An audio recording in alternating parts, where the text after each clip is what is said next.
Cuplikan sebelumnya telah selesai, kisah menarik akan segera dimulai. Ingatlah untuk memakai pakaian. Perhatikan dan sukai, pergi keluar akan menghasilkan 5 juta. Saya hanya seorang pejalan kaki yang kebetulan lewat. Sebuah kecelakaan menyelamatkan Liu Ruyan yang hampir bunuh diri karena patah hati. Aku jatuh cinta padanya pada pandangan pertama. Menemaninya perlahan keluar dari patah hati dan kemudian memasuki gerbang pernikahan. Namun, sebuah kecelakaan mobil yang tiba-tiba membuatnya kehilangan ingatan selama 5 tahun. Ingatannya kembali ke tahun ketika dia sangat mencintai cinta pertamanya, Ito Cheng. Namun, aku tidak pernah menyangka bahwa ayah dan ibu mertuaku, yang selalu meremehkanku, diam-diam mengatur Ito Cheng untuk kembali ke negara itu. Ingin membuatnya dan istriku menghidupkan kembali cinta lama mereka. Dan yang lebih tidak kusangka adalah bahwa Liu Ruyan, yang dulu sangat mencintaiku hingga hampir menyerahkan hidupnya, hanya mengajukan pertanyaan dengan tenang yang membuat semua orang terpaku di tempat. Bau disinfektan di bangsal dan bunyi bip teratur dari monitor jantung adalah seluruh duniaku selama 3 hari terakhir. Sampai bulu mata Liu Ruyan bergetar, duniaku kembali memiliki detak jantung. 72 jam terakhir, aku berjaga di sini, merasa seperti sedang mengalami mimpi buruk yang tidak bisa kubangunkan. Tetapi ketika dia di ranjang rumah sakit akhirnya membuka mata. Aku hanya bisa melihat ketidaktahuan dan kewaspadaan terhadapku di mata indahnya itu. Tidak ada sedikit pun cinta masa lalu yang tersisa. Siapa kamu? Kata pertama yang dia ucapkan adalah keraguan dan pertanyaan tentang identitasku. Dia bangun tetapi melupakanku. Kata-kata dokter terdengar dingin di telingaku. Setiap kata seperti pisau tumpul yang berulang kali memotong sarafku. Kerusakan pada tubuh otak, amnesia retrograde. Berapa lama akan lupa? Bervariasi dari orang ke orang. Bervariasi dari orang ke orang, baginya adalah 5 tahun. 5 tahun termasuk semua waktu kita dari bertemu hingga jatuh cinta, hingga memasuki pernikahan. Dia melupakannya sepenuhnya. Aku tidak histeris, bahkan tidak menunjukkan terlalu banyak kesedihan. Karena aku tahu bahwa saat ini, emosi yang kuat hanya akan menjadi kejutan baginya. Aku menarik kursi dan duduk beberapa langkah dari ranjangnya. Ini adalah jarak yang aman. Jarak yang tidak akan membuatnya merasa tersinggung. Banyak hal terjadi dalam 5 tahun ini. Kami bertemu 3 tahun lalu. Dan kemudian kami menikah pada bulan Desember tahun lalu. Aku berusaha mengendalikan emosiku. Dan menggunakan nada yang setenang mungkin untuk menceritakan semua yang terjadi dalam 5 tahun ini satu persatu dengan jelas kepadanya. Karena kecelakaan mobil, kamu kehilangan ingatan 5 tahun terakhir. Agar dia percaya. Aku mengeluarkan ponselku, ujung jariku meluncur di layar yang dingin, membuka kunci. Gerakannya sangat stabil, begitu stabil hingga aku sendiri merasa mengerikan, seperti akting. Foto pertama adalah foto kami berdua di puncak gunung salju Swiss. Aku membungkusnya dengan mantelku, hidungnya membeku dan memerah. Namun, senyumnya lebih cerah dari gunung salju di belakangnya. Aku menyerahkan ponsel itu, dia melihatnya dengan ragu. Di matanya ada kebingungan, ada kewaspadaan, hanya tidak ada sedikit pun keakraban. Foto demi foto berlalu. Di ladang lavender Provence, dia menyematkan seikat kecil bunga ungu. Di kerah bajuku. Di jalanan batu Kyoto, dia mengenakan kimono. Berjinjit untuk mencuri ciuman di pipiku. Di dapur rumah kami, dia mengenakan kemeja putihku. Dengan celemek merah muda yang tidak cocok di pinggangnya. Wajahnya berlumuran tepung, sambil memegang spatula dan mengacungkan cakarnya padaku. Dia difoto, dengan mata dan alis yang melengkung, adalah seperti yang terukir di hatiku. Namun, kebahagiaan yang hampir meluap itu, bagi dirinya saat ini, adalah semacam keasingan yang tak terpahami. Aku menatapnya, mencoba mencari celah dari ekspresi dingin di wajahnya. Sedikit kelonggaran, tapi tidak ada. Alisnya sedikit berkerut. Seperti melihat album foto orang asing yang tidak ada hubungannya dengan dirinya. Itu bukan dia. Aku bisa membaca kalimat ini di matanya. Setidaknya, bukan dirinya dalam ingatan. Aku memaksa diri untuk menatap mata jernih dan acuh tak acuhnya, dan berkata, kamu tidak perlu langsung percaya padaku. Kamu bisa menyelidikinya sendiri, bertanya pada semua temanmu. Tapi sebelum itu, aku punya saran. Aku menekan isak tangis yang melonjak di tenggorokanku. Kata demi kata, dengan jelas aku berkata, sebaiknya kita jangan dulu memberitahu dunia luar berita tentang amnesiamu. Dengan begitu, kita bisa menghindari orang-orang yang berniat buruk memanfaatkanmu. Kamu juga bisa menilai apakah yang kukatakan itu benar atau tidak, dengan melihat reaksi orang lain saat kamu berinteraksi dengan mereka. Dia sedikit mengangguk. Keterasingan di matanya akhirnya sedikit mereda. Kemudian, dia mengembalikan ponsel itu kepadaku. Bagaimana kecelakaan itu terjadi? Akhirnya dia menanyakan pertanyaan paling inti itu. Pertanyaan ini seperti kunci, membuka gerbang yang aku samarkan dengan ketenangan. Jakun saya bergerak tak terkendali, awan kelabu di dada saya terbangun, dan batu besar yang sementara mendarat. Dibuang lagi, mengejar hati saya dengan berat. Aku bisa merasakan kuku jariku menusuk dalam ketelapak tangan saya. Itu untuk menyelamatkan saya. Adegan saat itu. Jeritan ban yang bergesekan dengan tanah, kekuatan yang mendorong dada saya, dan sepasang mata saat dia jatuh. Kehilangan kilaunya seketika, meledak di benakku lagi. Sebuah mobil tak terkendali datang.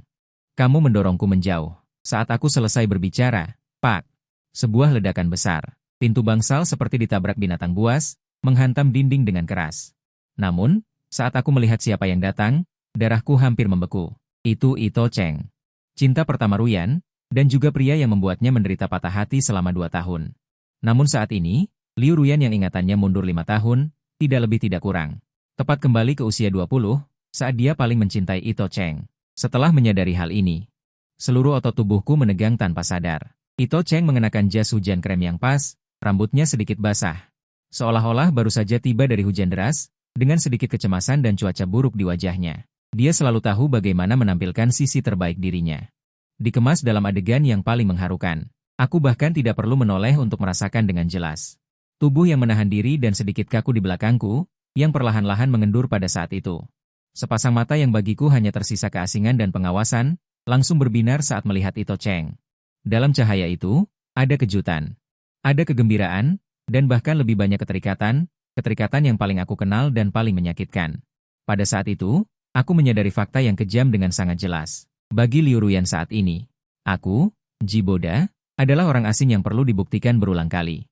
Namun, Ito Cheng adalah dirinya sendiri di lubuk jiwanya, yang tidak memerlukan bukti apapun. Begitu masuk, Ito Cheng bergegas ke sisi tempat tidur, suaranya bergetar. Matanya merah. Syukurlah, Ruyan. Akhirnya kau bangun. Maafkan aku, ini semua salahku. Jika aku tidak pergi ke luar negeri saat itu, jika kau berada di sisiku, semua ini tidak akan terjadi. Sambil berkata, dia mengulurkan tangan untuk menggenggam Liu Ruyan. Tangan kanan di luar selimut. Aku hampir tertawa karena marah padanya. Istriku hilang ingatan. Bukan berarti kau bisa seenaknya memanfaatkan situasi. Sebelum ujung jarinya menyentuh Ruyan, aku langsung meraih lengannya. Kemudian membuatnya terhuyung ke belakang menjauhi ranjang. Ibu mertua mengikuti Ito Cheng di belakang. Masuk bersama, dengan ekspresi yang sama seperti biasanya saat menilai dan tidak menyukaiku.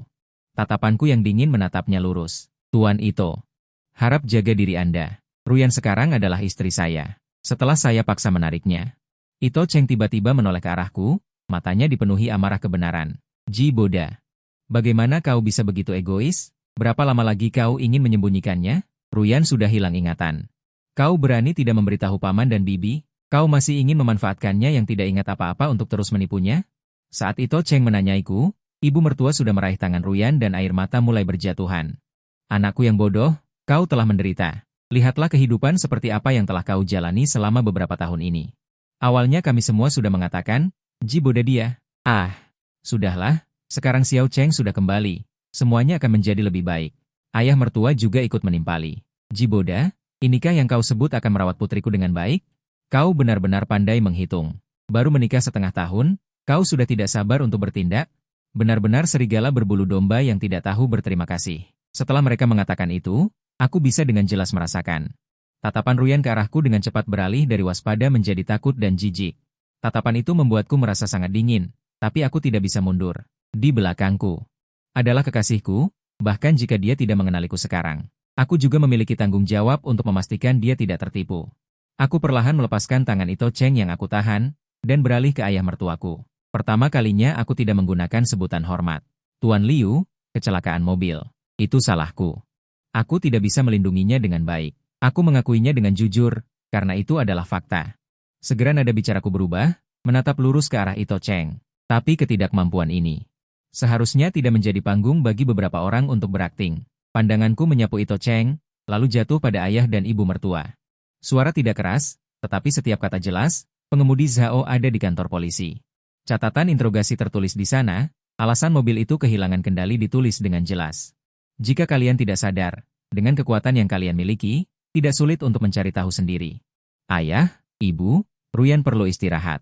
Aku menatap kedua orang tua yang pucat itu, jika ada sesuatu, mari kita bicara di luar. Jangan di sini, menggunakan spekulasi dan akting kalian untuk menakutinya. Entah siapa yang berakting. Ito Cheng tiba-tiba mendorong orang di depannya, matanya penuh kebencian. Tersenyum dingin dan bersiap untuk melanjutkan perkataannya, Ito Cheng, sebuah suara jernih namun sedikit lemah. Tidak keras, tetapi langsung memotong semua kebisingan di bangsal. Itu Ruyan, di mata yang menatap Ito Cheng, niat ambigu masih ada. Tetapi ada sedikit ketajaman yang menyelidik dan tenang. Kamu pergi ke luar negeri setelah itu? Pertanyaan sederhana, tetapi seperti duri ikan, langsung menyangkut di tenggorokan Ito Cheng. Perasaan yang mendalam itu langsung menjadi konyol, ekspresinya membeku. Setelah beberapa saat, dia membela diri dengan cemas, Ruyan, ada alasannya, dengarkan penjelasanku. Liu Ruyan tidak menghiraukan penjelasannya. Matanya menjadi semakin tajam, kapan kamu kembali? Mata Ito Cheng mulai menghindar. Suaranya juga menjadi kabur, baru saja kembali. Aku segera datang begitu mendengar kamu mengalami kecelakaan, jadi, sampai aku menikah, kamu berada di luar negeri selama beberapa tahun ini, kan? Liu Ruyan menunduk, membuat orang tidak bisa melihat emosi di wajahnya. Dia tanpa sadar menggosok ibu jari tangan kanannya dengan lembut, posisi itu, sampai sebelum kecelakaan mobil. Selalu memakai cincin pernikahan yang aku rancang untuknya, gerakan ini hanya berlangsung sesaat, dia berhenti dengan tiba-tiba seolah tersengat. Kecurigaan terlintas di matanya, dan aku, sejak dia berbicara, selalu dengan tenang mengamati dari samping, hatiku tidak bisa menahan diri untuk tidak merasakan sedikit riak saat berpikir. Menggosok cincin kawin di jari manis adalah kebiasaan yang Ruyan kembangkan setelah menikah denganku. Wajah Ito Cheng langsung meredup, mencoba mendekat ke ranjang rumah sakit dalam waktu singkat, tapi mana mungkin aku mengizinkannya. Aku langsung berdiri di tengah, dengan paksa menghalangi dia. Jadi, Liu Ruyan mengangkat kepalanya lagi, tetapi sengaja menghindari tatapan Ito Cheng, dan mengabaikan semua penjelasannya yang pucat. Dia menatap langsung ke orang tuanya, pernikahanku dengan Tuan Ji ini adalah benar adanya. Ekspresi canggung yang tak bisa disembunyikan terpancar di wajah keluarga Liu, dia berdeham. Baru kemudian dia dengan enggan berkata, memang benar begitu, tapi karena kamu sekarang sudah. Ruyan tanpa ragu memotongnya, aku lelah, ingin istirahat sebentar. Tatapannya menyapu setiap orang di ruangan, termasuk aku, bisakah kalian? Semua pergi. Pintu kamar rumah sakit tertutup pelan di belakangku, memisahkan aku dan dunia Ruyan. Mereka pergi, menyisakan aku dan Ito Cheng, serta orang tua Liu yang tampak tidak senang. Udara terasa membeku. Cahaya lampu yang pucat memanjangkan dan memutar setiap bayangan kami. Ji Boda. Mari kita bicara. Ito Cheng berbicara lebih dulu. Di wajahnya yang tampan itu, kecemasan palsu telah menghilang, digantikan oleh lapisan kesombongan yang dingin dan merendahkan. Aku mengabaikannya, dan berbalik ke arah ayah dan ibu mertuaku. Meskipun tatapan mereka membuat hatiku dingin saat ini, aku masih mempertahankan kesopanan yang paling dasar, ayah, ibu. Ruyan butuh istirahat. Aku mengerti kekhawatiran kalian, tapi sekarang emosi tidak bisa menyelesaikan masalah apapun. Ibu mertua mendengus dingin, memalingkan wajahnya, jelas tidak ingin berbicara lebih banyak denganku. Sementara ayah mertua memasang wajah muram, tatapan menyelidik menyapu diriku berulang kali. Ji Boda. Sebaiknya kau berdoa agar Ruyan bisa selamat, jika tidak. Ruyan mencintaiku. Suara Ito Cheng menyela, dengan nada kemenangan. Dia berjalan ke hadapanku, dengan sengaja merapikan kerah jaket mahalnya. Matanya penuh penghinaan, kau hanyalah pemilik perusahaan kecil, berpendidikan biasa saja. Mengambil keuntungan dari situasi dengan sedikit trik. Sementara aku adalah pewaris sebuah perusahaan. Aku bisa memberi Ruyan ketinggian yang tidak bisa kau capai seumur hidupmu. Katakan padaku, apa yang bisa kau gunakan untuk bersaing denganku? Ruyan dan aku adalah pasangan yang cocok. Ji Boda, kau hanyalah orang ketiga. Pengganti yang konyol. Sekarang yang asli sudah kembali, kau harus pergi. Aku menatap wajahnya yang jahat, sombong, dan superior, tiba-tiba aku merasa lucu. Ito-san. Kepercayaan dirimu sungguh buta seperti biasanya. Suaraku tidak keras, namun berhasil membuat senyumnya membeku di wajahnya. Foto-foto indahmu bersenang-senang di luar negeri, menghadiri berbagai pesta. Perlukah aku membantumu mencetaknya agar Ruyan bisa menikmatinya? Ditambah gelar sarjana luar negerimu yang kau banggakan. Kudengar kau pernah dilaporkan secara pribadi karena pemalsuan akademik. Meskipun akhirnya ditutup-tutupi. Namun, tidak ada asap jika tidak ada api, bukan? Suaraku tidak keras, tapi seperti pisau bedah yang presisi, mengupas lapisan luarnya yang berkilau. Aku lebih penasaran dengan hal lain. Aku maju selangkah, mendekatinya. Menatap matanya yang mulai menghindar. Sejak Ruyan memutuskan untuk bersamaku, ku dengar. Statusmu di keluarga itu menjadi sedikit rumit, terutama setelah adikmu yang cakap dipindahkan dari cabang kembali ke kantor pusat. Paman itu tampaknya lebih menyukainya. Apa yang terjadi? Mungkinkah nilai terbesar dari pewaris sepertimu? Hanya pernikahan dengan keluarga Liu? Setiap kata-kataku seperti jarum, menusuk tepat ke harga dirinya yang paling rapuh. Wajah Ito Cheng berubah dari putih menjadi merah, lalu dari merah menjadi hijau, akhirnya gemetar karena marah. Menunjukku, kau. Setelah sekian lama, dia tidak bisa membantah sepatah kata pun. Akhirnya, dia hanya bisa mengucapkan kalimat dengan nada mengancam, "Kau tunggu saja." Kemudian dia pergi dengan tergesa-gesa di bawah tatapan rumit dari ayah dan ibu mertuaku. Aku tidak melihatnya lagi. Berbalik ingin kembali ke kamar rumah sakit, ibu mertuaku menghalangi jalanku, dengan ekspresi jijik yang tidak disembunyikan. "Apa yang masih ingin kau lakukan di sana? Apa kau pikir putriku belum cukup menderita?" Ayah mertuaku juga memasang wajah muram. "Jiboda, kami ingin berbicara dengan Ruyan secara pribadi. Kau pulanglah dulu." Baru saja mereka selesai berbicara, pintu kamar rumah sakit ditarik sedikit dari dalam. Itu Ruyan. Dia bersandar di kusen pintu, wajahnya masih pucat, tapi matanya sangat jernih. "Tuan Ji," katanya padaku, "perusahaanmu baru didirikan. Seharusnya masih banyak yang harus kau urus. Kau pergi duluan saja. Biar orang tuaku yang menjaganya di sini." Tidak ada emosi dalam suaranya, tapi membawa semacam jarak yang tidak bisa ditolak. Aku menatapnya. Tenggorokanku tercekat, ribuan kata ingin kuucapkan, tapi tak satu pun keluar. Akhirnya, aku hanya mengangguk. "Baik, istirahatlah dengan baik." Aku berbalik dan pergi. Langkahku berat, keluar dari gedung rumah sakit. Angin malam yang dingin bertiup di wajahku, tapi aku tidak merasakan sedikit pun kesejukan. Aku mengeluarkan ponselku. Menekan sebuah nomor. "Bantu aku mengawasi seseorang." Ito Cheng dari keluarga Ito. Dia baru saja kembali ke negara ini. Semua gerak-geriknya, sekecil apapun. Laporkan semuanya padaku. Setelah menutup telepon, aku mendongak melihat kamar Ruyan. Jendela yang lampunya bersinar terang. Aku berdiri lama. Keesokan harinya, ketika aku datang lagi ke kamar dengan membawa termos, Ito Cheng sudah ada di sana. Ruangan itu dipenuhi aroma mawar manis. Di tangan Ito Cheng, ada buket besar mawar merah yang segar dan dia dengan rajin ingin memberikannya kepada Ruyan. Di meja samping tempat tidur, ada juga beberapa kotak hadiah yang terlihat mahal. Di atasnya tercetak logo restoran mewah. Tanpa ekspresi, aku berjalan mendekat. Menyapu kotak-kotak hadiah yang mengganggu itu ke lantai, menimbulkan suara keras. Kemudian, aku meletakkan termos di tanganku dengan mantap. Di posisi yang paling mudah dijangkau Ruyan. Kebisingan di seluruh ruangan langsung hening. Senyum Ito Cheng membeku di wajahnya. Ekspresi ayah dan ibu mertuaku juga menjadi sedikit tidak enak dilihat. Aku tidak menghiraukan mereka, hanya membungkuk dengan lembut kepada Ruyan dan berkata, "Aku sudah membuatkan sup ikan. Minumlah selagi hangat." Tatapan Ruyan akhirnya beralih dari buket mawar yang menyilaukan itu dan tertuju padaku. Dia menggerakkan bibirnya yang pucat, tetapi tidak melirik Ito Cheng sama sekali. "Terlalu menyilaukan," bisiknya pelan. "Ambil saja." Wajah Ito Cheng langsung menjadi sangat canggung. Ibu mertuaku buru-buru menengahi. "Ruyan, ini Xiao Cheng khusus siapkan untukmu." "Cantik sekali," kataku. "Ambil saja." Suara Ruyan masih sangat pelan. Namun dengan ketegasan yang tak terbantahkan, aku menatap dingin Ito Cheng. Dengan tenang berkata, "Apakah Tuan Ito tidak mengerti bahasa manusia? Ruyan menyuruhmu untuk mengambil bunga itu. Atau apakah kamu ingin melanjutkan membahas topik yang belum selesai tadi malam?" Wajah Ito Cheng berubah pucat pasi. Akhirnya dengan malu-malu memeluk pohon itu dibawa isyarat dari ayah mertuanya. Bunga itu dibawa keluar, dan udara di bangsal akhirnya segar kembali. Baru kemudian Ruyan mengangkat kepalanya dan menatap Ito Cheng yang kembali dengan bingung. Dia menatapnya dengan tenang untuk waktu yang lama, begitu lama hingga dahi Ito Cheng berkeringat. "Ito Cheng," dia mulai berbicara, suaranya setenang air yang dalam. "Melihatmu, aku memang merasa senang. Aku pernah sangat menginginkan perasaan ini." Mata Ito Cheng berbinar, seolah meraih sedotan penyelamat, berusaha keras untuk berbicara. Namun, Ruyan mengubah topik pembicaraan, tidak memberinya kesempatan untuk menyela. "Tapi, tahukah kamu, setelah bangun kali ini dan melihatmu lagi, selalu ada perasaan canggung di hatiku. Sampai aku tahu tentang kepergianmu ke luar negeri." "Ruyan, bukan begitu. Dengarkan penjelasanku." Ito Cheng panik, "Kamu tidak bisa karena mencintaiku. Lalu menghalangiku untuk belajar di luar negeri, menghalangiku untuk menjadi orang yang lebih baik. Ini tidak adil bagiku." Dia dengan terampil menggunakan retorika yang biasa dia gunakan. Ruyan tiba-tiba tersenyum. Senyum itu membawa sedikit keanehan yang dingin. "Aku menghalangimu untuk menjadi orang yang lebih baik." Kemudian dia mengangkat matanya. Di mata indahnya itu, tatapannya tajam seperti pisau, dalam pandanganmu.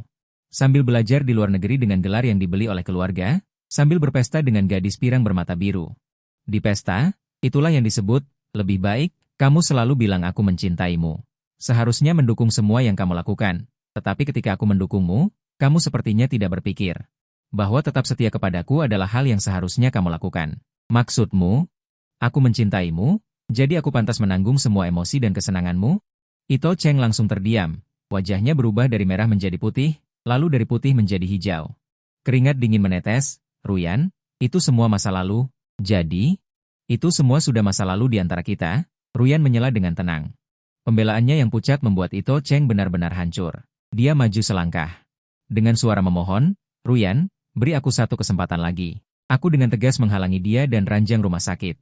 Tatapannya dingin menatapnya. Tindakanku menghentikan permohonan Ito Cheng. Tatapan Ruyan beralih dari wajahnya, jatuh pada pohon gundul di luar jendela. Matanya kosong. Ito Cheng sedikit tercengang. Tidak ada kesempatan. Aku bisa mentolerir ketidakdewasaanmu, mentolerir kegelisahanmu, karena aku pikir orang akan selalu tumbuh. Tetapi kamu tidak seharusnya melewati batas. Prinsip, sekali dilanggar, akan ada banyak kali di masa depan. Dan aku tidak tertarik. Juga tidak punya energi untuk memaafkanmu berkali-kali tanpa batas. Aku bisa tidak berpacaran. Tidak menikah. Aku tidak akan pernah menerima seorang pengkhianat. Kamu tahu itu. Aku benci berkompromi. Dia menarik kembali pandangannya, menatapnya untuk terakhir kali. Cinta yang tersisa di matanya benar-benar tertutup oleh dinginnya tekad. Aku akui, aku masih mencintaimu. Tetapi sejak aku tahu kamu mengkhianatiku, aku sudah tidak ingin mencintai lagi. Ito Cheng mundur 2 langkah dengan linglung, bibirnya bergerak-gerak. Tetapi tidak bisa mengucapkan sepatah kata pun. Ekspresi wajah ayah dan ibu mertuaku juga sangat buruk. Mereka ingin mengatakan sesuatu, tetapi di bawah mata Ruyan yang jernih dan tegas itu, mereka juga terdiam. Ruangan itu jatuh ke dalam keheningan yang mematikan. Pada akhirnya, Ito Cheng seperti boneka yang telah kehilangan semua energi vitalnya. Dengan langkah berat, dia meninggalkan ruangan dengan malu-malu. Ruangan itu sunyi senyap. Aku menatap Ruyan. Dia selalu mempertahankan postur itu, punggungnya tegak. Seperti pohon plum musim dingin yang menghadapi badai salju. Tapi saat itu, pupil mataku tiba-tiba menyusut. Cairan merah terang menetes di spray putih bersih dari sela-sela jari tangan kirinya. Begitu menyilaukan. Jantungku terasa seperti diremas erat oleh tangan besar yang tak terlihat. Bahkan napasku terhenti sesaat. Aku bergegas maju, mengabaikan keterkejutan dan perjuangannya. Dia dengan paksa menggenggam tangan kirinya yang terkepal erat, telapak tangannya dingin dan basah. Aku tak tahu apakah itu keringat dingin atau darah, sehelai demi sehelai, dengan kekuatan paling lembut. Aku membuka jari-jarinya yang menggenggam erat, serpihan porselen putih mencolok dengan tepi tajam. Tertanam dalam di telapak tangannya, berlumuran darah. Aku melihat luka mengerikan berdarah di telapak tangannya. Lalu mendongak menatap matanya yang keras kepala namun berkaca-kaca, hatiku sakit hingga hampir tak bisa bernapas. Dulu dia menghabiskan 2 tahun, untuk bisa keluar dari semua ini, kedalaman rasa sakit di baliknya. Jauh melampaui imajinasiku. Dia sendiri yang memutuskan masa lalu, tetapi juga dengan cara paling kejam. Menghukum dirinya sendiri yang masih mencintai. Dia ingin menarik tangannya kembali, tetapi kekuatannya sangat kecil. Lepaskan. Suaranya sedikit serak. Aku mengabaikannya. Tangan yang lain sudah secepat kilat menekan bel panggilan di samping tempat tidur. Lalu, aku perlahan mengangkat kepala, menatap dengan dingin ke arah mertuaku yang tercengang. Inikah yang kalian inginkan? Memaksa dia menemui orang yang tak ingin ditemui. Mendengarkan kata-kata yang tak ingin didengar, membiarkannya, saat baru saja sadar, merobek kembali lukanya sendiri. Sekarang, melihat luka di tangan Ruyan, juga terkejut. Jiboda, serahkan ini pada kami. Aku mengangguk. Memberi jalan, mempermudah perawat menangani luka, dan melakukan perban. Sejak hari itu, Ito Cheng tidak pernah muncul lagi. Kunjungan dari mertua juga menjadi jarang. Setiap kali datang, mereka membawa ekspresi rumit seperti ingin mengatakan sesuatu. Pada akhirnya hanya tersisa beberapa pesan tidak penting, dan mengucapkan selamat tinggal. Aroma mawar yang dikirimkan beberapa kali itu, sudah lama menghilang, digantikan oleh sup dan makanan yang kubawa setiap hari, membawa aroma kehidupan. 1 bulan waktu berlalu dalam ketenangan seperti itu, tubuh Ruyan pulih dengan baik. Luka di telapak tangannya juga sudah berkeropeng, hanya menyisakan bekas luka merah muda pucat. Pada hari keluar dari rumah sakit, cuacanya sangat bagus. Aku mengurus semua formalitas untuknya, dia sudah mengganti pakaian pasiennya. Mengenakan gaun panjang krem yang kubawa, berdiri dengan tenang di dekat jendela. Melihat lalu lintas di bawah, sinar matahari menembus kaca, menyinarinya. Melapisi cip lembut, membuatnya tampak seperti lukisan berusia 1 tahun. Dalam perjalanan pulang, kami berdua terdiam. Dia hanya bersandar di jendela mobil, diam-diam melihat pemandangan di luar jendela. Pemandangan jalanan yang mundur dengan cepat, seperti seorang turis yang baru tiba. Pohon ini, kartu merah keabu-abuan itu. Tetapi setiap dekorasi di dalamnya dipilih dan ditata olehku dan dia. Aku membuka pintu. Aroma yang familiar dan hangat menyambutku. Sinar matahari masuk dari jendela besar dari lantai ke langit-langit. Memproyeksikan bintik-bintik cahaya terang di lantai. Debu-debu kecil beterbangan di udara. Di pintu masuk, Masih ada sandal bulu favoritnya. Di dinding ruang tamu, tergantung foto-foto yang kami ambil di studio perjalanan. Di balkon, beberapa sukulen yang dirawatnya. Dirawat dengan baik olehku, hijau dan subur. Di atas meja, bunga-bunga yang dirangkai oleh Yuan Wei masih segar. Aku baru saja menggantinya sebelum keluar pagi ini. Semuanya di sini. Mempertahankan penampilan sebelum dia pergi, penuh dengan jejak kehidupan. Dia berdiri di depan pintu. Tidak langsung masuk, hanya diam-diam melihat. Di mata jernih itu, tidak ada kewaspadaan dan keterasingan seperti di rumah sakit, tetapi malah mengungkapkan sedikit rasa aman yang tak terlukiskan. Seolah-olah perahu kecil yang telah lama mengembara akhirnya menemukan pelabuhan untuk berlabuh. Dia memakai sandal. Selangkah demi selangkah memasuki rumah yang sama sekali asing baginya. Dia tidak berbicara. Hanya dengan ujung jarinya dengan lembut menyentuh buku-buku yang kami tata berjajar di rak buku. Menyentuh permukaan meja makan yang dingin. Akhirnya, tatapannya tertuju padaku. Dia perlahan berjalan ke arahku, mengangkat tangan kirinya. Di bawah sinar matahari, aku bisa dengan jelas melihat lingkaran samar di pangkal jari manisnya. Dia tanpa sadar menggunakan ibu jari tangan kanannya untuk dengan lembut membelai posisi kosong itu. Di mana cincinku, suaranya sangat pelan, tetapi seperti kerikil. Membangkitkan riak demi riak di danau hatiku yang telah sunyi selama sebulan. Aku mengeluarkan sebuah kotak beludru dari saku. Membuka cincin pernikahan yang kurancang sendiri untuknya. Berbaring dengan tenang di dalamnya. Potongan berlian memantulkan cahaya yang halus. Aku menyerahkan cincin itu padanya. Ia mengambilnya tanpa ragu, secara alami. Dan mengembalikannya ke jari manis tangan kirinya, ukurannya pas. Seolah-olah cincin itu tidak pernah lepas. Ia mengangkat tangannya, melihat cincin yang telah kembali itu. Di matanya ada keakraban dan kerinduan yang bahkan ia sendiri tidak bisa pahami. Lama sekali. Ia menurunkan tangannya, mengangkat kepala, menatapku dengan tenang. Jiboda, maafkan aku. Aku sedikit terkejut. Kata-kata yang aku katakan pada Ito Cheng di rumah sakit sebelumnya. Ia menunduk. Terdengar sedikit lelah yang sulit dikenali dalam suaranya. Sebenarnya, itu juga aku katakan padamu. Hatiku seperti diremas perlahan oleh sebuah tangan. Kamu tahu, aku masih sangat mencintainya. Bahkan jika akal sehatku mengatakan dia tidak pantas, tetapi hubungan naluriah itu tetap membuatku merasa sakit. Jadi, aku harus menggunakan cara yang paling keras untuk memutuskannya sepenuhnya. Karena bagiku, tidak ada kesempatan kedua dalam cinta. Tatapannya mengarah keluar jendela. Matanya menjadi sedikit jauh dan sedih, seperti orang tuaku. Mereka bersama demi keuntungan keluarga. Di depan orang, mereka adalah pasangan yang mesra. Tetapi di belakang, mereka memiliki kehidupan masing-masing, saling mengkhianati, dan saling menyiksa. Aku sudah melihat mereka seperti itu sejak kecil. Jadi, hal yang paling aku benci adalah kompromi. Ia menarik kembali pandangannya, menatapku lagi. Di mata indahnya itu, untuk pertama kalinya terpancar kerapuhan dan penyesalan. Maafkan aku. Seseorang yang baru saja membunuh cintanya sendiri. Saat ini, aku hanya merasa lelah dan mati rasa. Aku bahkan meragukan diriku sendiri. Apakah aku masih memiliki kemampuan untuk mencintai orang lain? Jadi, aku yang seperti ini sama sekali tidak pantas menjadi istrimu. Jika kamu ingin bercerai, aku terima. Harta bersama selama pernikahan bisa dibagi sesuai dengan aku sebagai pihak yang bersalah. Aku tidak akan keberatan sama sekali. Anggap saja itu sebagai kompensasi atas perasaanku padamu. Tenggorokanku terasa seperti tersumbat sesuatu. Tidak bisa mengucapkan sepatah kata pun. Aku hanya bisa menatapnya dengan nada bicara yang paling tenang. Mengucapkan kata-kata yang paling kejam, membelah dirinya di depanku. Ia berhenti sejenak, seolah memberiku waktu untuk mencerna. Kemudian, ia melanjutkan. Nada bicaranya mengandung sedikit nada meminta. Tapi jika kamu tidak mau berpisah karena mencintaiku, maka setidaknya aku harus bertanggung jawab atas kekecewaanmu, dan juga tanggung jawab sebagai istri. Kita bisa bersama selama setahun. Dalam setahun ini, kita akan hidup seperti pasangan suami istri sungguhan. Jika aku bisa memulihkan ingatan, atau bisa jatuh cinta padamu lagi, kita akan terus bersama. Jika setelah setahun, aku masih seperti ini, maka kita akan berpisah. Menunda setahun adalah batas maksimal bagi kita berdua. Setelah itu, biarlah jembatan tetap menjadi jembatan. Jalan tetap menjadi jalan, masing-masing baik-baik saja. Dia menyerahkan semua hak pilih ke tanganku. Setelah mendengar perkataannya, aku tidak merasakan sedikit pun kemarahan di hatiku. Hanya rasa sakit yang luar biasa. Sakit hati untuk gadisku.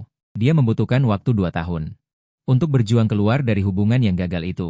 Gadis yang akhirnya belajar untuk mencintai lagi harus dipaksa untuk menempuh jalan penderitaan yang penuh duri itu. Dengan cara yang lebih kejam karena kecelakaan sialan itu. Aku maju selangkah. Dengan lembut menggenggam tangannya yang memakai cincin itu. Ujung jarinya sedingin es. Baik. Setahun. Aku menjawab dengan tegas. Aku bisa merasakan tubuhnya. Sedikit rileks karena jawabanku. Aku menatap matanya. Mengatakan setiap kata dengan sangat jelas. Tapi, Ruyan, kamu harus ingat, ini bukan salahmu. Baik di masa lalu maupun sekarang, kamu tidak melakukan kesalahan apapun. Bahkan amnesia ini. Juga karena kamu menyelamatkanku. Jadi, jangan bilang tidak pantas. Dan jangan minta maaf. Orang yang seharusnya minta maaf adalah aku. Karena aku tidak menjagamu dengan baik. Aku menempelkan tangannya yang dingin itu ke pipiku. Menghangatkannya sedikit demi sedikit dengan suhu tubuhku. Kamu tidak perlu memaksa dirimu untuk melakukan apapun. Dan tidak perlu merasa tertekan. Kamu hanya perlu menjadi dirimu sendiri. Seperti sebelumnya. Aku menggenggam ujung jarinya yang dingin dengan tanganku yang hangat. Itu tidak menarik diri, hanya patuh saat aku menggandengnya. Dalam kepatuhan itu, tidak ada rasa jijik, hanya ketenangan seperti kontra perjalanan. Segala sesuatu di rumah ini asing baginya, termasuk aku, Liu Ruyan. Setelah aku selesai mandi, dia sudah berdiri di depan pintu kamar tidur utama, mengenakan piyama sutra yang aku siapkan untuknya. Hanya saja di luarnya masih dilapisi mantel tebal, seperti lapisan pelindung diri. Dia menatapku, seolah menunggu aku mengambil tindakan terlebih dahulu. Keheningan yang kaku memenuhi udara. Aku mengerti apa yang dia pikirkan. Dalam benaknya, memenuhi tanggung jawab sebagai istri mungkin juga termasuk tidur seranjang.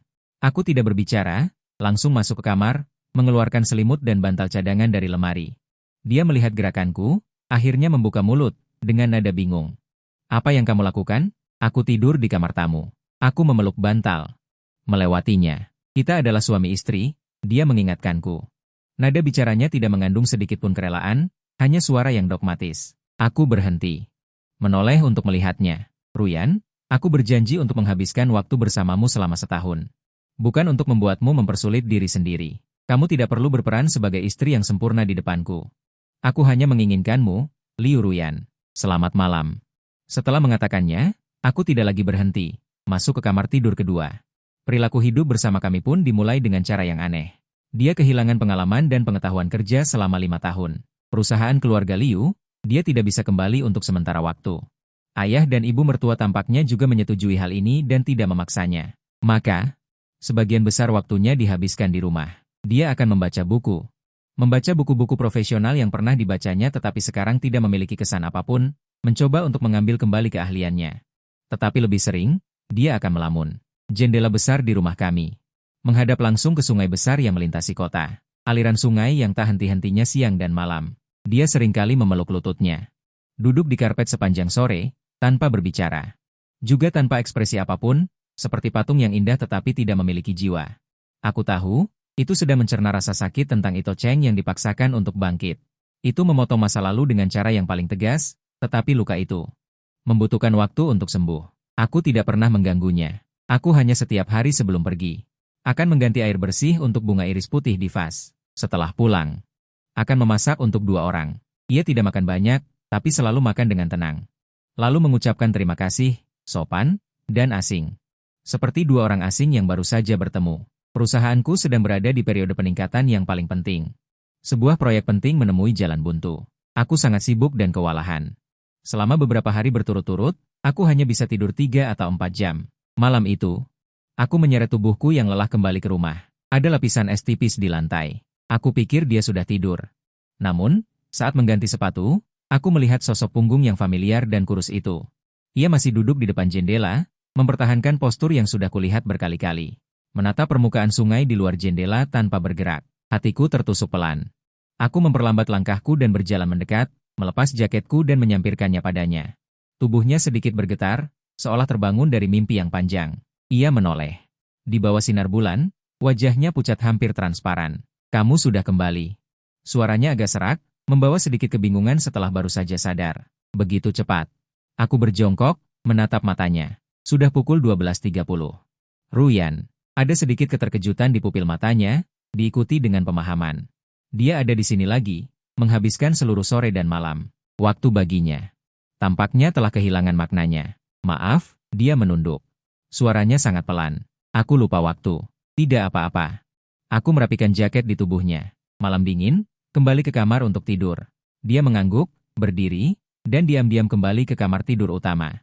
Aku melihat punggungnya menghilang di balik pintu, lalu perlahan duduk di tempat yang baru saja didudukinya. Air sungai di luar jendela berkilauan di bawah cahaya bulan, dingin dan sunyi. Seperti aku dan sungai itu, sepertinya kita tidak bisa lagi berkomunikasi dengan gembira. Keesokan harinya, aku membuat keputusan. Aku pulang lebih awal dan memindahkan banyak dokumen ke ruang kerja. Dia tampak sedikit terkejut. Kamu, setelah ini kerja dari rumah? Aku menjelaskan dengan tenang, sebagian besar urusan di perusahaan bisa diurus secara online. Tidak banyak bedanya. Dia terdiam sejenak, lalu berkata dengan lembut. Pasti akan ada beberapa ketidaknyamanan. Itu semua masalah kecil. Aku tersenyum dan mengulurkan tanganku padanya. Ingin menyentuh pipinya, tetapi berhenti di udara. Aku sedikit menyesal dan bersiap menarik tanganku kembali. Namun, detik berikutnya, dia meraih tanganku dengan tangannya yang agak dingin. Kemudian, dengan tegas, dia menempelkan telapak tanganku ke pipinya sendiri. Kehangatan dan dingin bertemu pada saat itu. Begitulah, sebagian besar waktuku setelah itu kuhabiskan di rumah. Dan dia juga perlahan terbiasa datang ke ruang kerja untuk membaca buku. Dia berkata, di sini tidak ada jendela. Seminggu kemudian, aku sedang pusing dengan proyek kerja sama, dahiku berkerut membentuk simpul mati. Pintu ruang kerja dibuka tanpa suara. Itu Liu Ruyan. Dia membawa secangkir susu hangat dan masuk dengan tenang. Cangkir hangat itu diletakkan dengan lembut di sisiku, tanpa mengeluarkan suara sedikit pun. Aku menggosok pelipis yang sakit, menghela napas, dan mengangkat susu itu. Aku menatapnya dengan tatapan terima kasih. Ada masalah? Dia duduk di depanku. Matanya tertuju pada dokumen yang terbuka di mejaku. Proyek grup Hongye? Masih bingung memilih opsi A atau B? Hatiku melonjak, agak terkejut dia berinisiatif untuk bertanya. Aku menarik dasi dan mengangguk. Ya, dana investasi jangka panjang dari opsi A terlalu serakah, tetapi meskipun kondisi perusahaan di balik opsi B bagus. Entah kenapa aku merasa ada yang tidak beres. Dia bersandar di meja, secara refleks mengusap cincin pernikahannya. Lalu berkata dengan nada yang sangat tenang, yang membuatmu bingung saat ini adalah, sebenarnya bukan memilih atau harus memilih, aku mengangkat kepala dan menatapnya. Dia menunjukkan sedikit senyum dan melanjutkan, kamu hanya dibutakan oleh opsi kerja sama ini. Ketika kedua opsi memiliki kekurangan yang jelas, mungkin masalahnya bukan pada opsi itu sendiri, tetapi mengapa. Sekarang hanya ada dua opsi ini, aku langsung bingung. Dia mengulurkan dua jari. Dengan jelas dia berkata, masalahnya sebenarnya sangat sederhana, hanya ada dua. Dana. Perusahaan BI berjanji untuk menalangi dana. Inilah yang menjadi titik kecurigaan terbesarnya. Siklus pengembalian proyek Hongye setidaknya 1,5 tahun. Perusahaan BI adalah perusahaan baru. Dari mana mereka mendapatkan arus kas yang begitu besar untuk menalangi proyek yang mungkin bernilai ratusan juta? Dari mana uang mereka berasal? Apakah kamu sudah memeriksa investor terkait dan transaksi dana besar-besaran baru-baru ini? Mungkinkah seorang eksekutif senior di dalam grup Hongye menggunakan perusahaan BI sebagai kedok untuk melakukan transfer kepentingan? Ingin memindahkan proyek dari tangan kiri ke tangan kanan. Punggungku langsung berkeringat dingin. Karena kepercayaan pada reputasi Hongye, aku hanya memeriksa permukaan perusahaan BI. Tidak pernah menggali lebih dalam dari sudut pandang ini. Nada bicaranya masih tenang. Kedua, risiko. Yang harus kamu pertimbangkan bukanlah seberapa banyak keuntungan yang bisa kamu dapatkan jika kerja sama berjalan lancar, tetapi apa yang akan kamu rugikan jika kerja sama gagal. Kerjasama, hasil terburuknya adalah keuntungan rendah. Lelah secara mental, tetapi perusahaanmu tidak akan mengalami krisis eksistensi. Mengapa harus bekerja sama? Jika rantai dana mereka palsu, atau ada jebakan di baliknya, begitu masalah muncul di tengah proyek, kamu yang akan terjebak. Perusahaanmu mungkin akan langsung bangkrut karena proyek ini. Dia menatapku, bertanya kata demi kata. Bisakah kamu bertaruh sekarang? Setelah dia selesai berbicara, dia kembali duduk di samping dan dengan tenang membaca buku tentang keuangan. Seolah disambar petir, seluruh tubuhku membeku. Di benakku. Tiba-tiba terlintas kembali sore hari 2 tahun lalu. Saat itu aku bimbang antara memulai bisnis atau mencari pekerjaan yang stabil di sebuah perusahaan. Masalahnya sangat sederhana. Apakah kamu rela menghabiskan hidupmu hanya untuk pekerjaan seperti ini? Kedua, apakah kamu berharap untuk mengambil risiko besar dalam hidupmu? Saat itu aku menjawab tidak rela dan ingin berjudi. Lalu, dia tersenyum. Lebih baik bersumpah pada sisa matahari yang menyinari dan berkata, apalagi yang diragukan?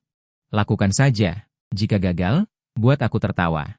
Menanggungmu, aku menarik diri dari ingatan dan melihat gadis yang sedang membaca dengan tenang di depanku. Ingatannya hilang. Tetapi kecerdasan, ketegasan, dan kemampuan untuk melihat esensi yang terukir dalam jiwa masih ada. Dia tetap dirinya, Ruyanku. Saat itu, kegelapan yang menekan hatiku selama berhari-hari seolah-olah ditiup oleh beberapa kata-katanya. Aku menatapnya, tenggorokanku terasa tercekat, merasa hatiku yang tadinya kosong kembali dihangatkan. Sejak hari itu di ruang kerja, dia menyadarkanku dari mimpi. Udara di antara kami tampaknya diam-diam berubah. Hal yang tak terlihat dan tak tersentuh itu. Namun sekuat es, seolah-olah terkoyak oleh kata-katanya yang tenang dan tajam, meninggalkan celah kecil. Akhirnya setitik cahaya bisa masuk. Aku masih bekerja dari rumah. Ruang kerja menjadi tempat kami menghabiskan waktu paling lama di siang hari. Dia tidak lagi hanya duduk diam di sudut sambil memeluk buku. Kadang-kadang dia akan mendongak dan melihatku mengerutkan kening di depan layar komputer. Kemudian tiba-tiba dia akan melontarkan pandangan yang tajam. Aku menyadari bahwa meskipun dia telah melupakan pengetahuan dan pengalaman yang terakumulasi selama 5 tahun terakhir, intuisi bisnis dan wawasan bawaannya seolah-olah terukir dalam jiwa. Tidak pernah menghilang. Dan dia akan melihat dengan sangat serius. Jari-jari rampingnya menyusuri data dingin itu, alisnya sedikit berkerut, tatapannya fokus. Dia yang seperti itu secara bertahap menyatu dengan Liu Ruyan yang tegas dan tegas di pusat perbelanjaan dalam ingatanku. Kemudian, kami mulai berkomunikasi di luar pekerjaan. Dia akan menanyakan hal-hal menarik tentang perusahaan. Aku akan memberitahunya tentang programmer mana yang kehilangan beberapa helai rambut karena bug. Dia mendengarkan. Sudut mulutnya akan terangkat sedikit tersenyum. Senyum itu sangat tipis, hampir tidak terlihat. Namun itu cukup untuk membuat jantungku berdebar kencang. Ucapan terima kasih yang sopan di antara kami, aku tidak tahu sejak kapan menghilang, digantikan oleh sosoknya yang berjalan mendekat. Sosok yang agak canggung ingin membantu. Semuanya berkembang ke arah yang baik, perlahan. Namun pasti, hingga hari itu, proyek perusahaan yang sulit. Dengan bimbingannya, aku menemukan solusi sempurna dan berhasil menandatangani kontrak. Saat aku pulang, aku merasa sangat lega, belum pernah kurasakan sebelumnya. Setelah makan malam, dia tidak membaca buku seperti biasanya, tetapi berdiri di sana, di depan dinding yang penuh dengan foto-foto kita berdua. Dia menatapnya dengan tenang, tatapannya beralih dari pegunungan salju Swiss ke ladang bunga lavender di Provence, lalu ke jalanan batu di Kyoto, dan akhirnya berhenti di dapur rumah kita. Pada foto dirinya mengenakan kemeja putihku dengan wajah penuh tepung dan berekspresi lucu padaku. Dia menatapnya lama sekali, begitu lama hingga kupikir dia hanya melamun. Jiboda, tiba-tiba dia berbicara, suaranya mengandung nada yang belum pernah kudengar sebelumnya. Campuran kebingungan dan kesungguhan. Aku menghampirinya. Kupikir, mari kita jalan-jalan. Jantungku tiba-tiba berdegup kencang. Dia menoleh, menatapku. Di mata jernihnya yang selalu berkabut, bayanganku tercermin dengan jelas. Aku ingin melihat tempat-tempat di foto-foto ini. Aku ingin menyusuri jalan yang pernah kita lalui bersama. Mungkin dia berhenti sejenak. Seberkas emosi melintas di matanya, bahkan dia sendiri tidak menyadarinya. Mungkin aku akan mengingat sesuatu. Tenggorokanku tercekat, aku hanya bisa mengangguk dengan kuat. Baiklah. Perhentian pertama kita adalah sebuah toko bunga. Toko bunga itu tidak jauh dari rumah kita, tepat di sudut jalan. Tokonya tidak besar. Dekorasinya sangat elegan. Bunga-bunga dan pepohonan segar selalu dipajang di depan pintu. Setelah kita menikah, bunga iris putih di rumah selalu dibeli dari sini. Aku mendorong pintu kaca hingga terbuka. Lonceng angin berdering jernih. Pemilik toko adalah seorang wanita parubaya yang ramah. Melihatku, dia langsung tersenyum dan menyapa. Tuan Ji, Anda datang sangat pagi hari ini. Kemudian, tatapannya beralih ke Ruyan di sampingku. Senyum di wajahnya menjadi lebih tulus. Nyonya Ji juga ikut. Apakah kondisinya sudah membaik? Beberapa waktu lalu, saya mendengar bahwa Anda dirawat di rumah sakit. Kami para tetangga lama sangat khawatir. Tubuh Ruyan sedikit menegang, tetapi dia tetap mengangguk sopan. Saya sudah tidak apa-apa. Terima kasih atas perhatiannya. Aku menggenggam tangannya yang dingin. Berkata dengan lembut, kami ingin membeli seikat bunga iris putih. Baiklah. Masih seperti biasa, pemilik toko tersenyum sambil dengan cekatan mulai memilih. Merangkai, membungkus, pandangan Ruyan tertarik pada kelopak bunga putih bersih itu. Di bawah sinar matahari, warna putih itu hampir transparan. Membawa kesucian tanpa noda. Mengapa iris? Dia bertanya pelan padaku, seolah bertanya padaku, juga seolah bertanya pada dirinya sendiri. Pikiranku seketika tertarik kembali ke 3 tahun lalu, sore hari yang berangin sejuk. Saat itu, aku baru saja mendapatkan pekerjaan paruh waktu di toko bunga ini, dengan kikuk belajar merangkai bunga. Saat itu, dia baru saja mulai bersedia meninggalkan jembatan yang membuatnya sedih. Bersamaku berjalan-jalan tanpa tujuan di jalanan saat senja. Di antara alisnya, masih ada kesedihan yang tak terhapuskan, tapi dia sudah bersedia menunjukkan sedikit senyum padaku. Hari itu, kami kebetulan melewati toko bunga ini. Aku melihat bunga-bunga berwarna-warni di toko, dan tanpa sadar bertanya padanya. Bunga apa yang kamu suka? Dia berhenti, menoleh menatapku. Sinar matahari senja menyinari wajahnya, mewarnai bulu matanya menjadi keemasan. Dia tersenyum. Itu adalah pertama kalinya aku melihatnya tertawa begitu cerah. Iris, mengapa? Aku bertanya lagi. Dia berkedip dengan nakal. Saat itu, kesedihan dan ketenangan sehari-hari menghilang, hanya menyisakan seorang gadis lincah dan segar. Iris dalam mitologi Yunani. Sama dengan pelangi. Pelangi? Aku bingung. Ini teka-teki, katanya sambil tersenyum, dengan sedikit nada bangga. Tapi aku sudah membuatnya sangat sederhana. Coba tebak, apa jawaban teka-teki ini? Aku menatap matanya yang berkilauan, penuh dengan cahaya bintang kecil dan harapan padaku. Hatiku. Saat itu berdebar kencang. Aku tidak bisa menebaknya saat itu. Aku hanya seorang mahasiswa teknik biasa. Yang kupikirkan hanyalah kode dan rumus, benar-benar tidak bisa memahami teka-teki sastra dan romantis semacam ini. Aku dengan canggung menggaruk kepalaku. Jembatan pelangi apa? Utusan dewa apa? Aku menebak banyak, dia hanya tersenyum dan menggelengkan kepala. Keesokan harinya, aku menggunakan gaji paruh waktuku untuk membeli seikat besar bunga iris putih, lalu memegang bunga itu. Menunggunya di tepi jembatan. Dia melihatku, melihat buket bunga putih bersih di tanganku. Awalnya dia tertegun sejenak, lalu tertawa. Senyum itu bahkan lebih cerah dari senyumku kemarin. Seperti langit setelah hujan, bersih dan jernih. Dia tidak bertanya lebih lanjut tentang misteri itu. Dia hanya mengambil bunga itu dan dengan hati-hati, dengan sayang, memeluknya. Saat itu, aku diam-diam teringat sebuah kalimat yang entah kapan pernah kubaca. Aku sudah lupa bagaimana tepatnya kalimat itu. Aku hanya ingat intinya adalah, sebelum bertemu denganmu, aku tidak pernah berpikir untuk menikah. Setelah bertemu denganmu, aku tidak pernah berpikir untuk menikah dengan orang lain. Jiboda. Suara Ruyan membangunkanku dari ingatan yang bergejolak. Aku tersadar. Aku melihatnya menatapku dengan tatapan menyelidik. Pemilik toko bunga sudah menyerahkan buket yang sudah dibungkus. Aku mengulurkan tangan dan menerimanya. Karena kamu pernah berkata, kamu menyukainya. Aku menatap matanya dan menjawab dengan lembut. Aku tidak mengucapkan teka-teki itu. Juga tidak mengucapkan jawaban dari teka-teki itu.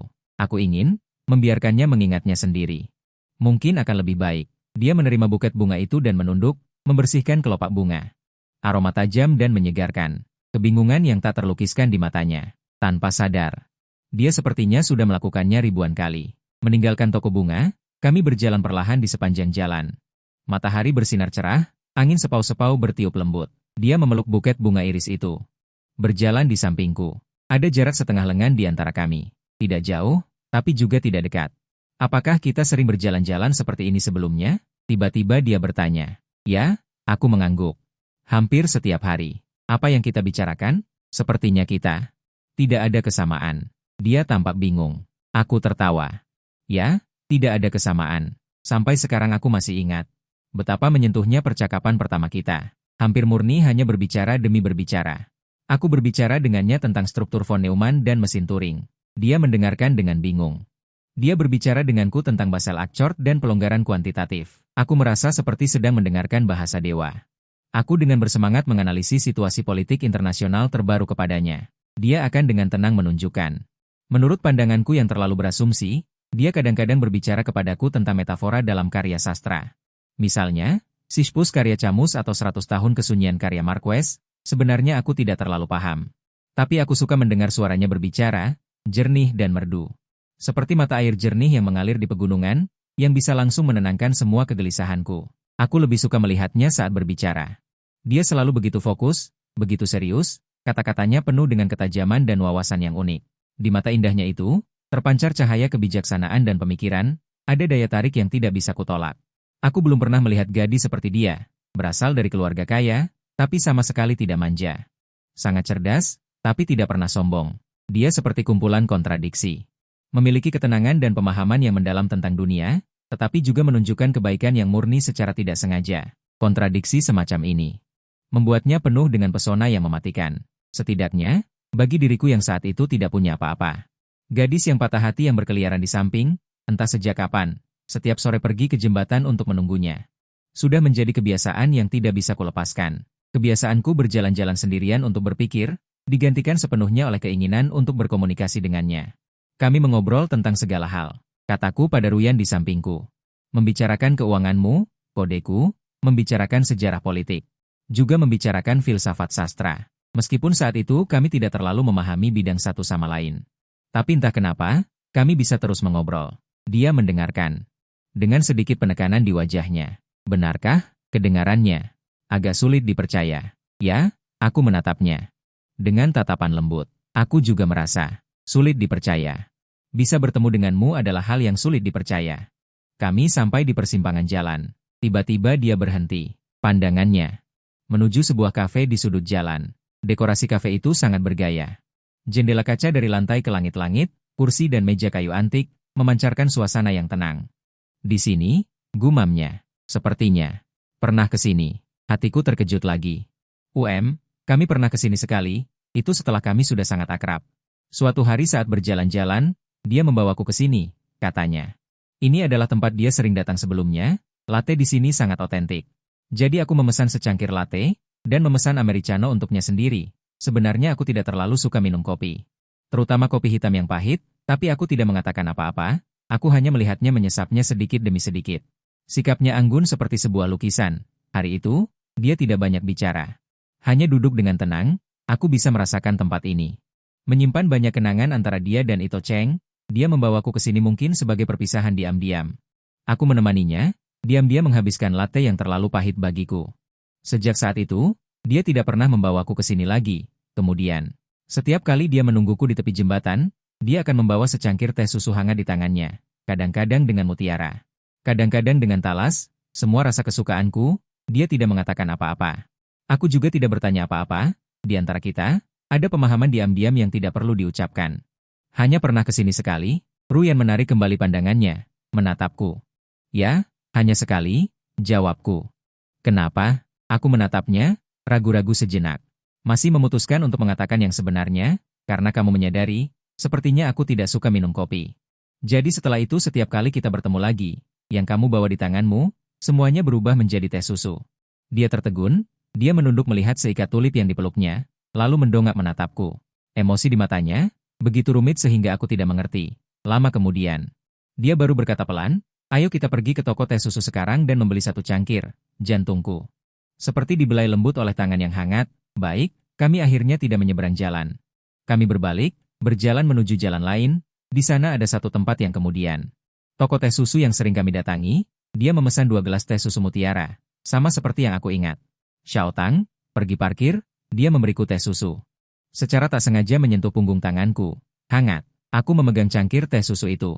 Merasa kehangatan itu terus sampai ke lubuk hatiku. Kami terus berjalan maju. Tanpa sadar, kami sampai di jembatan itu, tempat kisah kami dimulai. Juga sumber penderitaannya. 3 tahun lalu, Liu Ruyan, karena pengkhianatan dan penolakan Ito Cheng, terjerumus dalam kepedihan cinta selama 2 tahun. Selama waktu itu, dia akan datang ke jembatan ini setiap hari. Bukan untuk bunuh diri. Dia pernah berkata padaku bahwa dia memiliki dorongan itu. Namun harga diri dan logikanya akan menahannya dengan kuat. Dia hanya suka melihat air sungai di bawah jembatan. Melihat ikan-ikan yang berenang melawan arus tanpa lelah. Katanya. Melihat mereka seperti melihat dirinya sendiri yang berjuang dalam lumpur. Pertama kali aku bertemu dengannya adalah di sini. Saat itu aku masih seorang mahasiswa miskin yang setiap hari mengambil rute jalan yang berbeda untuk berjalan-jalan, memikirkan masalah yang mengada-ada. Hari itu, aku kebetulan melewati jembatan ini. Aku melihatnya. Dia berdiri di tepi jembatan, mengenakan gaun putih, sosoknya kurus seolah-olah kapan saja bisa tertiup angin. Dia tidak menangis, juga tidak menunjukkan ekspresi yang intens. Hanya menatap permukaan sungai dengan tenang, matanya kosong hingga membuat hatiku sakit. Aku bisa merasakan darinya kesedihan yang kuat dan tak teruraikan. Aku tidak punya keberanian untuk mendekat dan mengganggunya. Aku hanya berpura-pura melihat pemandangan di kejauhan, diam-diam mengamatinya. Hingga dia berbalik dan pergi. Keesokan harinya, aku berjaga-jaga. Aku kembali melewati jalan ini. Benar saja, pada waktu yang sama. Aku melihatnya lagi. Masih di posisi itu, masih dengan posisi yang sama. Kali ini, aku tidak tahan. Aku menghampirinya. Berpura-pura tidak sengaja, berdiri sejajar dengannya. Lalu dengan nada sebisa mungkin santai, aku bertanya, "Halo, apakah ikan di sini? Ada sesuatu yang istimewa?" Dia terkejut dengan suaraku yang tiba-tiba menoleh untuk melihatku. Di matanya, ada sedikit kewaspadaan. Tapi segera dia melihat maksud tersembunyi di balik kebaikan canggungku. Dia menggelengkan kepala, suaranya agak serak. Tidak ada yang istimewa. Aku menggaruk kepala, merasa suasananya agak canggung. Kupikir kau punya niat apa? Kau datang setiap hari. Dia tertegun sejenak. Segera dia mengerti sesuatu. Aku tidak akan melakukan hal bodoh, katanya dengan tenang. Aku hanya suka berada di sini sebentar. Aku tahu. Aku menatap matanya dan berkata dengan serius, tetapi alasan kenapa disebut impuls adalah karena kau tidak yakin apakah ada saatnya kau tidak bisa mengendalikan diri. Mari jalan-jalan di tempat lain. Saranku, selalu melihat sungai. Suasana hati juga akan menjadi lembab. Dia tidak berbicara, hanya menatapku dengan tenang. Kami pun menjalin hubungan seperti ini. Setelah itu dia melihat ikan di bawah air. Dia bersedia meninggalkan jembatan ini dan berjalan-jalan bersamaku. Padahal, aku jelas tidak punya alasan untuk berjalan di jalan itu lagi. Tetapi aku tetap berjalan ke jembatan itu, menghampirinya, hari demi hari. Disinilah tempatnya. Aku berdiri di tengah jembatan, melihat ke samping. Ruyan yang juga berhenti, berkata dengan lembut, disinilah kita pertama kali bertemu. Dia memeluk seikat bunga iris itu, bersandar di pagar. Pandangannya tertuju pada sungai yang mengalir deras di bawah jembatan. Angin meniup rambutnya yang lemah, membelai pipinya yang pucat. Ekspresinya, sama seperti pertama kali aku bertemu dengannya 3 tahun lalu. Berangsur-angsur tumpang tindih. Di dalamnya ada kesedihan, ada kebingungan, ada semacam kerinduan. Aku juga mengalihkan pandanganku ke permukaan sungai. Daripada membawa kerinduan dan penyesalan, saat itu aku bertanya padamu, apa yang istimewa dari hujan di sini? Kau menjawab, tidak ada yang istimewa. Dia tiba-tiba berbicara, memotong perkataanku. Jantungku tiba-tiba berhenti. Aku tiba-tiba menoleh, menatapnya lekat-lekat. Waktu. Seolah-olah waktu berhenti pada saat ini, hiruk-pikuk lalu lintas di sekitarnya menjadi latar belakang yang sunyi. Di duniaku, hanya ada dia, akhirnya. Dia perlahan menoleh dan menatapku, matanya, tanpa sadar sudah memerah, lapisan kabut tipis menaungi kedua matanya itu. Membuat pandangannya menjadi kabur, tapi aku tahu dia sedang berusaha keras. Menatapku dengan jelas. Setetes air mata, tanpa peringatan jatuh dari sudut matanya, menyusuri pipinya yang halus, menetes ke buket bunga iris putih bersih itu. Lalu, dia tersenyum. Senyum itu, membawa air mata, namun bersinar seperti pelangi setelah hujan. Dia membuka mulutnya, dengan nada bicara yang terseduh-seduh namun sangat jelas. Nada bicara yang sangat familiar, dengan lembut memanggilku. Aku menjawab. Panggilan yang hanya dia gunakan saat kami sangat dekat, seperti petir emas, meledak di benakku. Tubuhku membeku seketika. Detik berikutnya, dia menjatuhkan bunga di pelukannya, buket bunga iris putih itu. Bertebaran di tanah. Dia, tanpa menghiraukan apapun, menggunakan seluruh kekuatannya. Menerjang ke dalam pelukanku. Dia memeluk erat, seolah ingin menyatukan dirinya ke dalam tulang dan darahku. Aku bisa merasakan air matanya yang hangat dengan cepat membasahi pakaian di dadaku. Tubuhnya sedikit bergetar dalam pelukanku. Aku ingat, suaranya teredam di dadaku, pelan. Namun setiap kata jelas. Aku menjawab, aku ingat semuanya. Aku ingat malam hujan itu, aku ingat kamu memeluk seikat besar bunga iris putih, berdiri di jembatan menungguku seperti orang bodoh. Aku ingat kamu jelas-jelas tidak suka kopi, tapi menemaniku menghabiskan secangkir latte pahit. Aku ingat saat kamu mendengarkanku berbicara tentang teori keuangan yang membosankan, tatapan mata yang fokus dan kagum. Aku ingat pertama kali kamu memegang tanganku. Suhu telapak tangan yang panas. Aku ingat bagaimana di depanku, kamu tumbuh sedikit demi sedikit dari seorang remaja yang malu-malu, menjadi seorang pria yang bisa melindungiku dari angin dan hujan. Aku ingat kita berjuang bersama, bepergian bersama, bersama-sama mengubah apartemen kosong itu menjadi tempat yang disebut rumah. Aku ingat semuanya. Maafkan aku minta maaf. Dia terisak dalam pelukanku. Dan aku, setelah mengalami kegembiraan dan keterkejutan sesaat, hatiku benar-benar tenggelam dalam rasa sakit dan kasihan yang besar dan bergejolak. Aku mengeratkan pelukanku. Memeluk tubuh kurusnya lebih erat. Aku menundukkan kepala. Meletakkan daguku di rambutnya, menutup mata, menahan air mata yang menggenang di pelupuk mata. Tidak apa-apa, suaraku serak tak karuan. Semua sudah berlalu. Syukurlah kau kembali. Iya. Gadisku akhirnya kembali, membawa seluruh 5 tahun kenangan unik kita kembali kepadaku. Meskipun penuh liku-liku, semuanya akhirnya kembali indah, seperti pelangi. Selalu setelah hujan. Sudut pandang Liu Ruyan. 2 tahun setelah putus dengan Ito Cheng. Duniaku abu-abu. Aku pergi ke jembatan di atas sungai itu setiap hari, bukan untuk bunuh diri. Hanya untuk melihat sungai. Dunia bawah air sangat menarik bagiku, tapi aku tidak mengizinkan diriku sendiri. Karena hubungan yang gagal, mengakhiri hidupku. Ito Cheng bahkan tidak pantas mendapatkannya. Sampai hari itu. Sebuah suara yang sedikit muda terdengar di telingaku. Halo. Apakah ada yang istimewa dari ikan di sini? Aku terkejut. Aku menoleh dan melihat seorang pria tinggi dan kurus. Dia mengenakan kaos putih sederhana dan celana jeans. Mengenakan ransel. Dia tampak seperti mahasiswa dari universitas terdekat. Matanya sangat jernih. Membawa semacam kebaikan yang hati-hati, sedikit melembutkan hatiku yang dipenuhi duri karena patah hati. Aku menggelengkan kepala. Suaraku agak serak karena sudah lama tidak berbicara. Tidak ada yang istimewa. Dia tanpa sedikit malu, menggaruk kepalanya. Kupikir ada pemandangan yang aneh. Aku melihatmu datang setiap hari. Aku langsung mengerti niatnya untuk mendekatiku. Hatiku merasa sedikit senang dan sedikit hangat. Kau tidak yakin apakah ada saatnya nanti. Kau tidak bisa menahannya dan berjalan ke tempat lain. Terus-menerus melihat sungai. Suasana hatimu juga akan menjadi lembab. Aku tidak membantahnya, hanya berbicara omong kosong. Kisah ramalan tentang ikan, tapi dia malah membahas rute migrasi ikan denganku. Dan ikan khas sungai ini. Aku tertawa dan bertanya apakah dia belajar biologi. Dia bilang dia jurusan ilmu komputer. Biologi hanya hobi. Setelah waktunya habis, aku pamit sederhana padanya. Saat berjalan pulang, aku tiba-tiba berpikir, apa mungkin dia akan datang lagi besok? Jawabannya ya. Setelah hari itu, dia benar-benar datang setiap hari. Kami mulai berkomunikasi, meskipun sebagian besar terasa canggung. Dia bercerita tentang arsitektur von Neumann dan mesin Turing, menganalisis arsitektur dasar perangkat keras. Aku bisa melihat dia sebenarnya tidak terlalu ingin membicarakan ini, hanya saja mungkin baginya. Dia benar-benar tidak tahu bagaimana caranya berbicara dengan orang asing yang baru ditemuinya ini. Aku tidak mengerti apapun, tapi entah kenapa. Aku tetap mendengarkannya. Mungkin dibandingkan dengan suara sungai yang membosankan di bawah jembatan. Bahkan obrolan yang dibuat-buat ini lebih menarik. Melihatnya berkeringat deras saat mengobrol.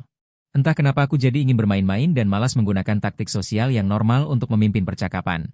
Sebaliknya, aku juga mulai berbicara omong kosong. Aku berbicara dengannya tentang perjanjian Basel dan pelonggaran kuantitatif. Menganalisis dampak kebijakan ekonomi makro terhadap pasar, menikmati ekspresinya yang bingung. Dia berusaha keras untuk menemukan poin yang perlu ditekankan dalam kata-kataku. Seperti, luar biasa, atau, oh, begitu. Lalu terjebak dalam kebingungan yang lebih besar saat aku bertanya balik. Itu membuatku sedikit ketagihan. Jadi secara bertahap, hal pertama yang aku pikirkan saat pergi ke jembatan bukanlah ikan di bawah sungai. Melainkan dia yang akan kutemui setiap hari di sana. Entah sejak kapan. Hatiku yang sudah lama layu mulai memiliki sedikit kehidupan karena kehadirannya. Namanya Jiboda, nama yang biasa saja. Matanya polos tapi sebenarnya bersih dan tulus, agak lucu, lebih lucu dari Ito Cheng. Dan hal yang membuatku merasa sedikit senang adalah, aku bisa merasakan. Dia juga tertarik padaku. Dia mengatakan kepadaku lebih dari sekali bahwa dia belum pernah bertemu gadis sepertiku. Dia bilang kata-kataku penuh tekanan dan wawasan. Ada perasaan yang sangat kuat. Ini membuatku sedikit tersenyum. Aku tahu ini bukan kata-kata cinta. Dia belum setebal itu kulitnya, bisa mengatakan kata-kata cinta dengan begitu jujur tanpa mengubah ekspresi. Tetapi kata-kata seperti itu setiap hari, bukan kata-kata cinta tetapi lebih dari kata-kata cinta, paling bisa menyentuh hati orang. Akhirnya, suatu hari, aku memutuskan untuk meninggalkan jembatan itu dan berjalan di jalan lain. Sore itu, aku masih di tepi jembatan, tetapi tidak melihat ke sungai. Melainkan menunggunya. Dia datang seperti yang dijanjikan, melihatku berdiri di pinggir jalan. Agak terkejut, aku tersenyum padanya dan melangkah maju.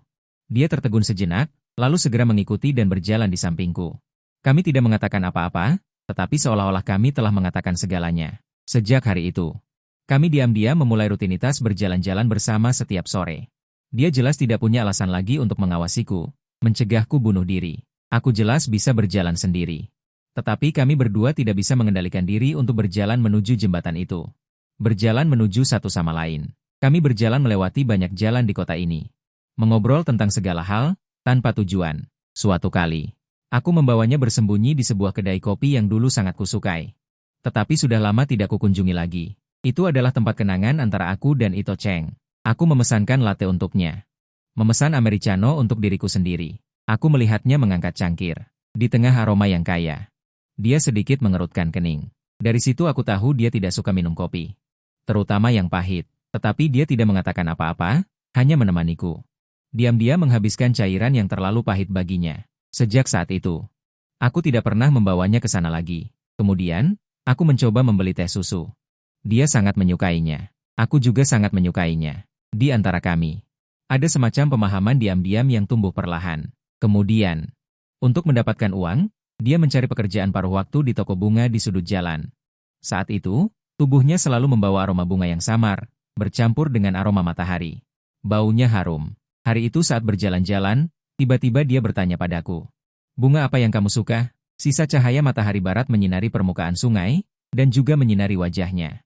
Mewarnai rambut lembutnya menjadi keemasan yang hangat. Aku menatapnya. Tiba-tiba aku ingin menggodanya. Aku mengangkat alisku, tersenyum seperti kucing pencuri hati. Bunga iris. Kenapa? Dia bertanya. Karena bunga iris. Aku sengaja memperlambat nada bicaraku, melihat ekspresi bingungnya. Aku merasa sangat lucu. Dalam mitologi Yunani kuno, itu identik dengan pelangi. Pelangi? Dia semakin bingung. Ini adalah teka-teki. Oh, aku berkedip dengan licik. Tapi aku sudah membuatnya sangat sederhana. Coba tebak.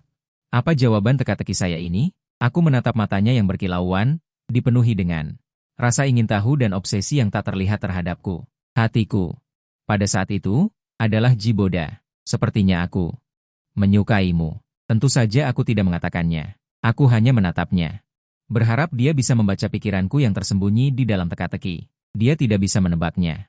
Dia, seorang mahasiswa teknik yang otaknya penuh dengan kode dan rumus, benar-benar tidak bisa memahami diriku yang artistik dan romantis ini. Aku menggaruk kepalaku dengan canggung. Menebak jembatan pelangi. Menebak apapun tentang melihat pelangi setelah badai, semuanya kutolak dengan menggelengkan kepala sambil tersenyum. Keesokan harinya, aku pergi ke tepi jembatan untuk menunggunya seperti biasa. Dari jauh, aku sudah melihatnya. Di tangannya, dia memeluk seikat besar bunga iris putih bersih. Di bawah matahari terbenam, dia memegang buket bunga itu seperti seorang yang beriman, memegang seluruh keyakinannya. Langkah kakiku terhenti pada saat itu. Jantungku dihantam dengan keras oleh kekuatan lembut yang besar. Dia tidak menebak jawabannya, tetapi dia memberiku jawaban yang lebih menyentuh daripada jawabannya. Dia berjalan di depanku dan menyerahkan buket bunga itu kepadaku. Pipinya sedikit memerah. Aku masih belum memikirkannya. Tapi aku pikir, aku selalu benar jika memberikanmu apa yang kau suka. Aku menerima pohon bunga itu, kelopak bunganya masih membawa embun pagi, aroma segarnya langsung menyelimutiku. Aku menundukkan kepala, menggunakan pohon bunga untuk menutupi mataku yang memerah karena malu. Kemudian, aku mengangkat kepala dan memberinya senyum cerah. Pohon bunga Yunwei itu kuletakkan di vas porselen putih paling mencolok di ruang tamu. Hubungan kami, sejak hari itu, mengalami lompatan kualitatif. Dia mulai lebih sering muncul di duniaku, kami makan bersama, menonton film bersama. Duduk bersama di sofa, mengobrol tentang topik yang tak ada habisnya. Aku mulai mengajarinya beberapa pengetahuan bisnis. Dia belajar dengan cepat. Kemampuannya untuk belajar dari satu hal ke hal lain membuatku terkejut. Aku menemukan bahwa dia tidak hanya memiliki ketulusan, tetapi juga memiliki sesuatu yang sesuai dengan ketulusan itu. Aku semakin yakin bahwa dia bukan ikan di kolam, dia mungkin benar-benar bisa terbang tinggi. Dan aku bersedia memberinya angin itu, kami bersama. Tahun berikutnya, dia lulus kuliah, atas doronganku. Dia memutuskan untuk memulai bisnis sendiri, aku mendukungnya tanpa ragu, menjadi investor malaikat pertamanya di perusahaannya. Setelah orang tuaku tahu, mereka sangat marah hingga hampir memutuskan hubungan denganku. Mereka tidak mengerti mengapa aku meninggalkan Ito Cheng yang keluarganya terkemuka, dan memilih pemuda miskin yang bagi mereka tidak punya apa-apa. Mereka bilang aku gila, mungkin saja. Tapi aku tahu, aku lebih sadar dari sebelumnya. Aku muak dengan perhitungan keuntungan dari perjodohan keluarga. Muak dengan model pernikahan orang tuaku yang pura-pura baik tetapi saling menyiksa. Yang kuinginkan hanyalah cinta yang murni dan bersih, jika tidak ada. Maka aku juga bisa tidak berpacaran dan tidak menikah, tapi aku sangat beruntung. Bertemu dengan Jiboda, dia tidak bodoh, dengan bantuan dan dukunganku. Perusahaan baru berkembang pesat melebihi ekspektasiku, komentar negatif orang tuaku tentangnya juga berangsur-angsur menghilang, aku juga mulai mengambil alih perusahaan keluarga Liu. Semuanya berjalan ke arah yang baik. Kemudian kami menikah, di depan kantor catatan sipil, kami memegang dua buku merah itu. Tersenyum seperti dua orang bodoh, dia merancang cincin pernikahan yang unik untukku, diukir dengan inisial nama kita. Pada hari pernikahan, kami berjanji sehidup semati. Kami membeli apartemen bertingkat tinggi di pusat kota. Tidak besar, tapi cukup bagus, kami bersama-sama. Sedikit demi sedikit mendekorasi dari rumah kosong menjadi tempat yang kita sukai, dindingnya penuh dengan foto-foto perjalanan kita keliling dunia. Di kaki gunung bersalju Swiss, dia membalutku erat-erat dengan kerah mantelnya. Mencium ujung hidungku yang membeku merah, di ladang lavender Provence, aku meletakkan seikat kecil bunga ungu. Di kerahnya, dia tersenyum lebih cerah dari matahari, di jalan batu Kyoto.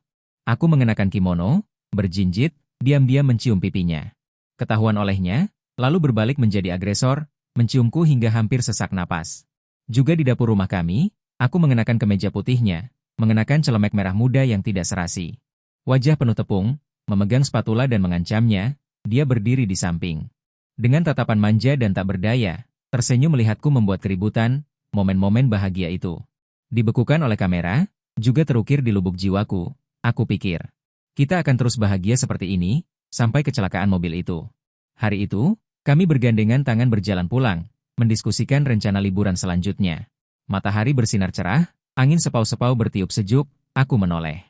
Menatap wajahnya yang tampan, hatiku dipenuhi dengan kepuasan dan kedamaian yang belum pernah terjadi sebelumnya. Tiba-tiba, suara gesekan ban yang tajam dan menusuk memecah kedamaian ini. Aku menoleh secara refleks, sebuah mobil sedan hitam seperti binatang buas yang mengamuk. Melaju tak terkendali ke arah kami, ke arah Jiboda, waktu pada saat itu. Seolah-olah diperlambat tanpa batas, otakku menjadi kosong, semua akal. Semua pemikiran menghilang seketika, hanya ada satu pikiran. Tidak boleh terjadi apa-apa padanya, hampir tanpa ragu, aku menggunakan seluruh kekuatanku. Mendorongnya dengan keras ke samping, pah, dampak besar datang, aku melihat wajahnya yang seketika dipenuhi ketakutan dan keputusasaan. Melihat tangannya yang bingung terulur ke arahku, dunia di depan mataku. Dengan cepat memudar, tenggelam dalam kegelapan tak berujung. Boda. Maafkan aku, sepertinya aku tidak bisa menemanimu lebih jauh.